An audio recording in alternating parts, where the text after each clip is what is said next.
Eu gostaria de continuar falando mais um pouco sobre o oralismo, mas agora eu gostaria de começar com Jesus. Jesus chega para os discípulos e pergunta a quem ele se assemelhava pela visão deles. Você vê o poder dessa pergunta? Você saca aí? Logo em seguida, os discípulos dizem o que eles achavam. Pedro diz que é como um anjo na retidão.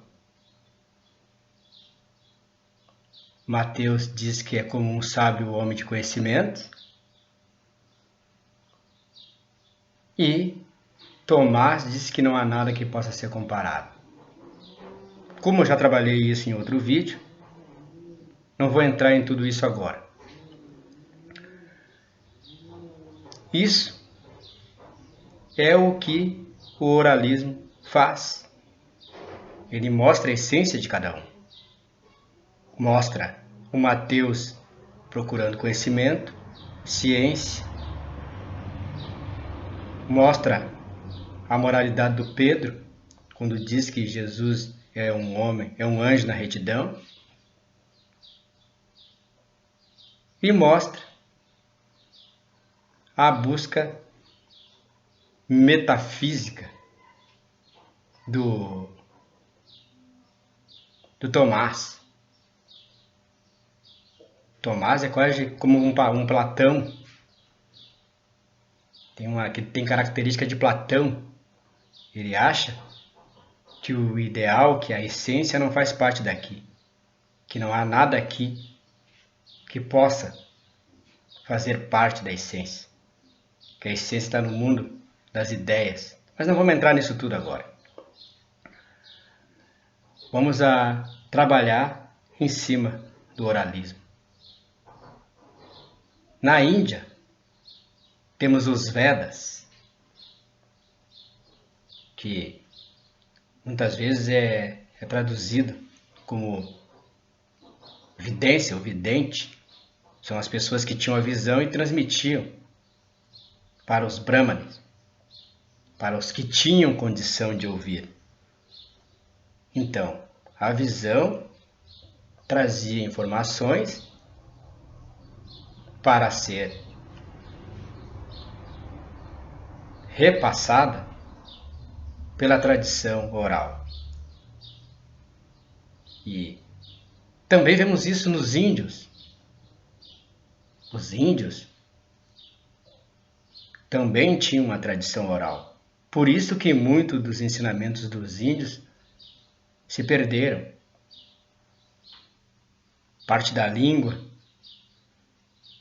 grande parte da tradição, alguma coisa ainda sobreviveu dentro das religiões afro. E isso me faz lembrar um amigo meu de matriz africana. Ele se expressa sempre assim, ele diz que a religião que temos aqui no Brasil, ela é de matriz africana, ela não é africana, ela é brasileira com matriz africana. E ele me relatou algo muito interessante.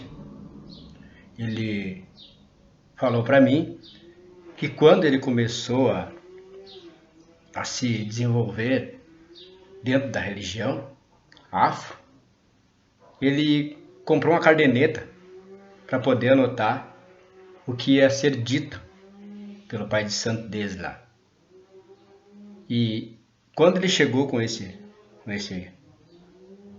caderneta, acho que o pai de santo perguntou para ele: por que você trouxe essa caderneta? Isso não é para anotar as coisas que eu posso me esquecer. Aí o cara falou para ele de volta que era para ele deixar aquele caderno em casa, porque o que ele não conseguisse assimilar não era para ele. Não é disso que estamos falando? E cadê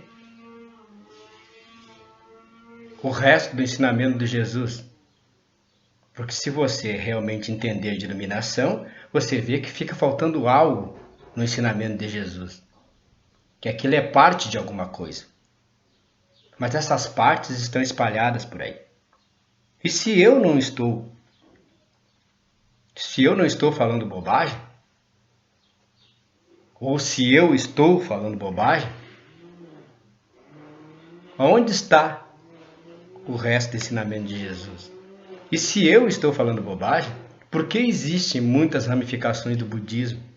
Por que existem muitas ramificações até do cristianismo? Por causa da tradição oral.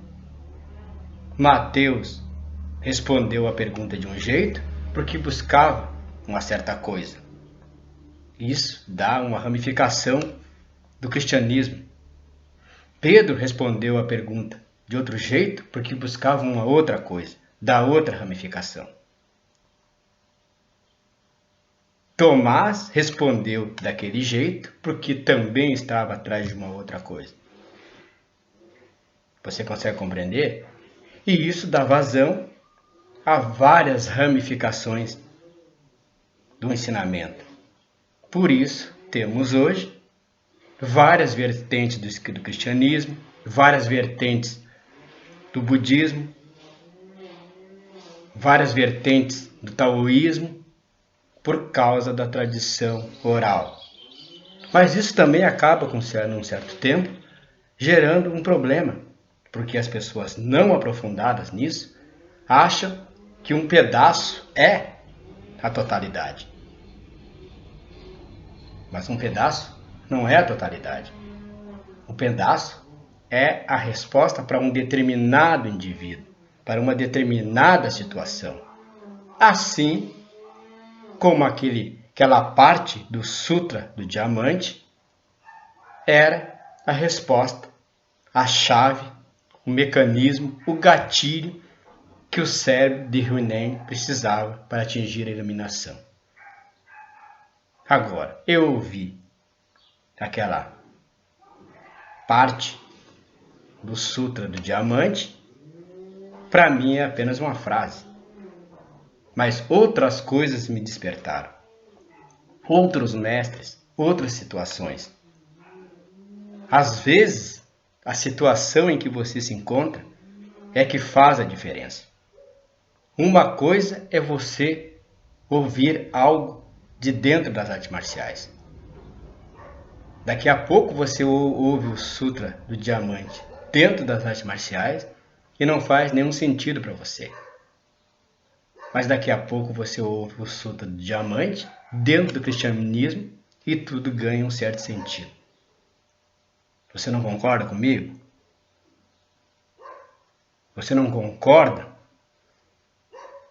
que a oralidade, que a tradição oral é um atalho?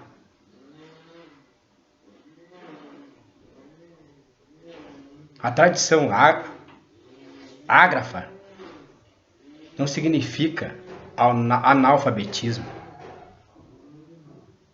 Não significa falta de cultura. Porque isso pode estar querendo dizer que aquela tradição tem um atalho tão rico, tão profundo, que dispensa a necessidade de palavras. Então, temos que ter cuidado ao tratar com essas tradições ágrafas. Porque se fizermos isso, se olharmos para isso com preconceito, podemos estar perdendo detalhes que fazem as grandes diferenças. Você não concorda comigo?